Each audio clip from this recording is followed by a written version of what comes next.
Hey, my name is Princewell. I'm using Google VEO 3, and I'll explain how to get AI APIs for free.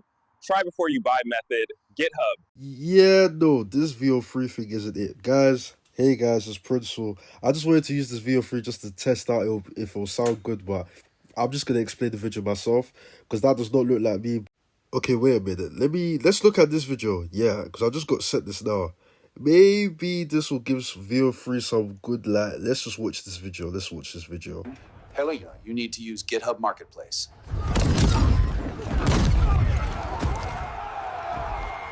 Yeah, never mind. Like, firstly, why is the Stormtrooper getting crushed like that by Darth Vader? Yeah, he's just not built like John Boyega.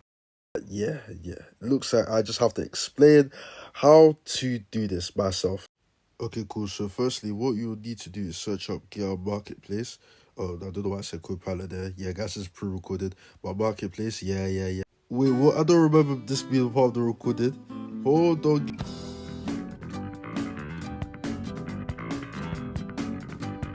Okay, let's try this again. So you go to GitHub Marketplace, then you'll see all the AI platforms that you can see there. So I went on DeepSeek because it's what I've used before. Then you'll go up and click use this model.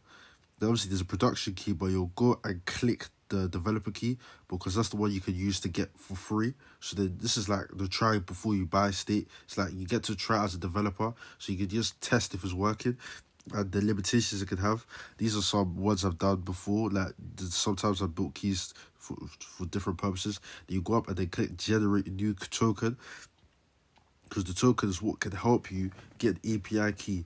Okay, cool. Now is this part, I think, yeah, is when I was trying to type out my password before I got to it. Wait, not again. On the next episode of Dragon Ball Z. Okay, cool. So at this point, you now can actually make the token. So after you create a token, now that token is what you use to now actually implement your code. So for example, if it's a JavaScript, you add the token there. But inside that area, there's a service code where you can actually use that to now help you implement the API code that you have, so that the program will work. And if you want to do this process for another code, AI, you can, like for a Llama 4, the one that Meta AI uses, use the model. And even within that part, there should show something that shows the actual code. I think I'm showing it any second now, but yeah.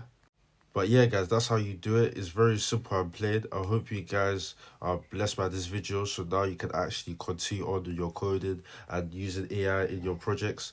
And I hope to see your project soon. Until next time, peace.